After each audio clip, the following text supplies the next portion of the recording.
அல்லேலூயா. அருமையான தெய்வ பிள்ளைகளை, வேதம் நமக்கு சொல்லுகிறது 2 நாளாகும் 14ஆம் அதிகாரம் 11வது வேத வசனங்கள் பேசுகிறது. ஆசாப் தன் தேவனாகிய கர்த்தரை நோக்கி கூப்பிட்டு, கர்த்தாவே, பலன் உள்ளவனாகிலும் பலனற்றவனாகிலும் உதவி செய்கிறது. ஆமென், அல்லேலூயா. அதுக்கப்புறம் மீதியை படிப்போம். அன்பான தெய்வ பிள்ளைகளே, இவன் ஒரு மிகப்பெரிய ராஜாவுடைய பொறுப்பில் இருக்கிறவன். இவனுக்கு விரோதமாக நிறைய பேர் எழும்பும் பொழுது அவனுடைய எண்ணம் சிந்தைகள் எல்லாமே தெய்வனை நோக்கி பார்க்கிறான். அல்ல 9வது வசனம் அழகாக சொல்லும், அவர்களுக்கு விரோதமாக எத்தனை லட்சம் பேருங்க? 10 லட்சம் பேர்கள் சேர்ந்த சேனையோடும். கவனிங்க, அதுல 9:8 இன்னும் சொல்லுது பாருங்க.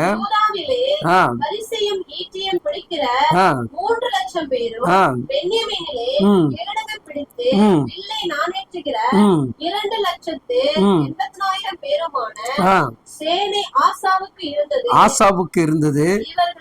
இவர்கள் எல்லாருமே இவ்வளவு பெரிய படை பலம் கொண்டவன். யாருங்க? பெரிய படை பலம் கொண்டவன். எல்லாமே மிகப்பெரிய பராக்கிரமசாலிகளாக இருந்தார்கள். இன்றைக்கு அநேக தேவ பிள்ளைகள் நல்ல ஜெப வீரர்கள் தான், நல்ல ஜெபிக்கிறவங்க தான். ஆனால் அந்த ஜெபிக்கிற பிள்ளைகளுக்கு ஒரு முக்கியமான காரியம் தெரியணும். தேவன் மட்டும்தான் ஜெயத்தை கொடுப்பார் என்கின்ற நம்பிக்கை வரணும். அல்லேலூயா. என் ஜெபத்துல சாதிப்பேன் என்பதல்ல, என் ஜெபத்துல இது நடந்துரும் என்பதல்ல. இந்த ஜெபத்தை கேட்கக்கூடிய தேவனிடத்தில் முதலாவது நான் ஜெபிக்க போகக்கூடிய காரியத்துக்கு என்ன பண்ணோம்? அவர்கிட்ட போய் என்னை ஒப்பு கொடுக்கணும். அல்லேலூயா. இவ்வளவு படைத்தளம் இருந்து, இவ்வளவு வல்லமை இருந்து, இவ்வளவு காரியங்கள் இருந்தோ அவன் என்ன பண்றான்? தன் தேவனாகிய கர்த்தரை நோக்கி கூப்பிடுகிறான். யாரை நோக்கி கூப்பிடுகிறான்? அப்ப இந்த உலகத்தில் நல்லா நீங்க புரிஞ்சுக்கணும். அப்போ எந்த ஒரு மனுஷனுடைய பலனை என்ன பண்ண குறிப்பிட்ட காலத்தோடு முடிந்து போயிடும். அல்லேலூயா. நீங்க நல்லா கொஞ்சம் ஒரு ரவுடி கூட ஒரு குறிப்பிட்ட காலம்தான். அதுக்கப்புறம் அவனுடைய வாழ்க்கை என்ன கிடையாது, இது கிடையாது. தேவனை நம்பக்கூடிய தேவ பிள்ளைகளுக்கு மட்டும்தான் நித்திய பலன் என்ன பண்ணுங்க, நிரந்தரமாக அது கிடைக்கும். அல்லேலூயா. அது கிடைக்க வேண்டும் என்று சொன்னா என்னுடைய நோக்கம் என்னன்னா, அவரை நோக்கி நாம் பார்க்க வேண்டும், அவரை நோக்கி பார்க்க வேண்டும். இஸ்ரவேலிலே அநேக நாட்களாய் மெய்யான தேவனும் இல்லை,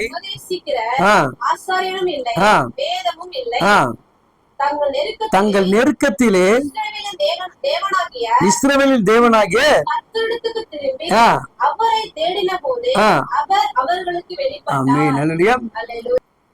அப்போ தேவ பிள்ளைகள் நாம் போய் சேருகிற இடத்தில் நமக்கு நிறைவான ஒரு அபிஷேகம் காணக்கூடிய இடம் நமக்கு முதலாவது அறிந்து கொள்ள வேண்டும்.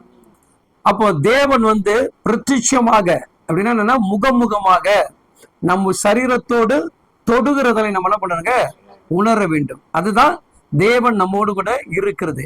சபைக்குள் ஆவியினர் உலாவுகிறது வேற, சபை மக்கள் கிட்ட உலாவுகிறது வேறு விதம். அல்லேலூயா. சபைக்குள்ளர் எப்படி ஆனாலும் உலாவிதான் ஆகணும். அவருடைய அது அவர் சபை, அது அவர் தலைமை, அவர் தான் சபைக்கு தலைமையானவர். அவர் நம்ம வந்தாலும் வரலாம், அவர் எங்க இருக்கணும்? சபைக்குள்ளதான் இருந்தாகணும். ஆனா உள்ள இருக்கக்கூடிய நமக்குள் அவர் எப்படி இறங்குகிறார், எப்படி கிரியை செய்கிறார். அல்லேலூயா. அப்போ ஒரு தேவ பிள்ளைகளுக்கு இன்னைக்கு தாக நிறைந்த பிள்ளைகளுக்கு அது என்ன கிடைக்க மாட்டேங்குதுங்க, தண்ணீர் கிடைக்க மாட்டேங்குது. அல்லேலூயா. ஆனா தண்ணீர் கிடைச்ச பிள்ளைகளுக்கு தாகம் தெரியல. இவ்வளவுதான் வித்தியாசம். அல்லேலூயா. தாகம் உள்ள பிள்ளைகளுக்கு தண்ணீர் கிடைக்கல, தண்ணீர் உள்ள பிள்ளைகளுக்கு அதோடைய தாகத்தை தெரியல. அல்லேலூயா. அப்ப என் நாக்கு வறண்டு போனதான் எனக்கு தண்ணீருடைய அனுபவமே தெரிகிறது. அப்ப அவங்களுக்கு அது எல்லாம் வறண்டு போனனால அந்த தண்ணீர் கிடைக்கும் போது அவங்களுக்கு புதுசா இருந்துச்சு. அப்ப இவ்வளவு பெரிய படத்தலைவனாக இருந்து, அதிகாரம் இருந்து, எல்லாம் இருந்தோ அவருடைய நோக்கங்கள் எல்லாம் நான் நபரை நோக்கி தான் என்ன பண்ணணும், கூப்பிடணும். அவன் சொல்ல அந்த 2 ஸ்டேட்மெண்ட் நல்லா கவனிச்சு பாருங்க. தன் தேவனாகிய கர்த்தரை நோக்கி கூப்பிட்டு, கர்த்தாவே, பலனுள்ளவனாகிலும் பலனற்றவனா. நல்லா கவனிச்சு பாருங்க செய்தி. ஒருவேளை என் படைத்தலை இருக்கிறதுல சில பேர் பலனுள்ளவர்களா இருப்பாங்க, சில பேரு பலவீனம் உள்ளவர்கள். இப்ப நீங்க இப்படி அது ஆவிக்குரிய வாழ்க்கையில் எடுத்து பாருங்க. என் சபைக்குள்ள சிலர் அபிஷேகத்தில் நிரம்பினவர்களா இருப்பாங்க, ஜெபத்தில் இருப்பாங்க. சில பேர் ஜெபிக்க முடியாதபடி பலவீனத்தில் இருப்பாங்க. ஆனா இவங்க 2 பேருக்கு உதவி செய்கிறது அவர் தான். லேசானதான். எப்படிங்க உதவி செய்கிறது? மிகவும் ரொம்ப லேசான காரியம். அல்லையா? அப்ப அவருக்கு பலன் உள்ளவன் பெருசு கிடையாது, பலன் இல்லாதவன் பெருசு கிடையாது. இல்லையா? சகர் அதிகாரம்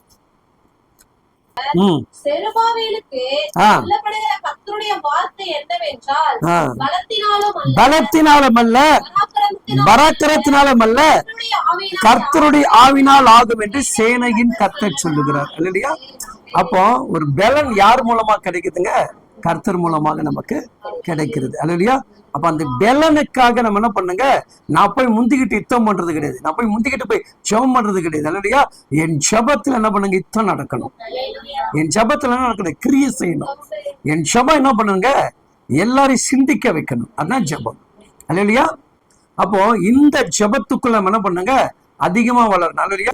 இங்க அவன் இவ்வளவு படைத்தளவன் இருந்தாலும், இவ்வளவு அதிகாரம் இருந்தாலும், அவன் சொல்லக்கூடிய ஒரே ஒரு வார்த்தை பாருங்க.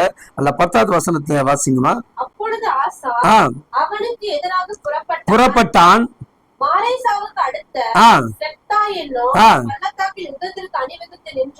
என்னங்க தயார்படுத்தினான். எல்லாத்தையும் எதுக்கு தயார்படுத்தினான்? யுத்தம் செய்வதற்காக. இல்லையா? அழகா குதிரை இத்தனை நாளுக்கு ஆயத்தமாக்கப்பட்ட ஜெயமா. இப்ப எல்லாத்தையும் ஆயத்தப்படுத்திட்டு என்ன பண்ணலாங்க, போய் யுத்தம் செய்யுன்னு சொல்ல. நல்லா கொஞ்சிங்க. ஆயத்தம் உள்ள ஜெபம், பொறுமை உள்ள ஜெபம் மிகப்பெரிய வலிமையான காரியத்தை செய்யும். இல்லையா? அதுல மிகுந்த கவனத்தோடு இருக்கணும். எந்த அளவுக்கு நீ பொறுமையா இருந்து நீ ஜெபிக்கிறாயோ அந்த அளவுக்கு உன்னுடைய வாழ்க்கை என்ன பண்ணுங்க, செழிக்கான தளர்ந்து போகக்கூடாது. ஜெபம் என்ன பண்ண, தளர செய்யும்.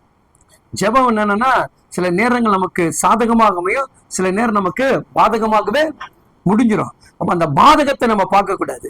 அப்ப தேவன் இந்த பாதகம் வருதுன்னா இதை தாண்டி ஏதோ ஒரு பெரிய மாற்றத்தை உருவாக்கி கொடுக்க போறா. இவ்வளவு அதிகாரம் படைச்சவன் எல்லாத்தையும் வச்சு லைனா நிக்க வச்சு, இருங்கப்பா யுத்தத்துக்கு ரெடியா இருங்க, நான் ஒருத்தர்கிட்ட போய் என்ன பண்ண வேண்டியது இருக்கு, உத்தரவு கேட்க வேண்டியது இருக்கு.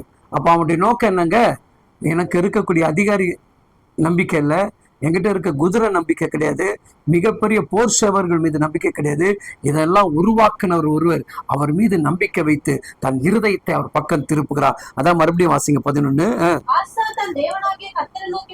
கூப்பிட்டு, கர்த்தாவே, எப்படிங்க பலனுள்ளவனாகிலும் பலனற்றவனாகிலும் உதவி செய்கிறது உமக்கு லேசான காரியம்.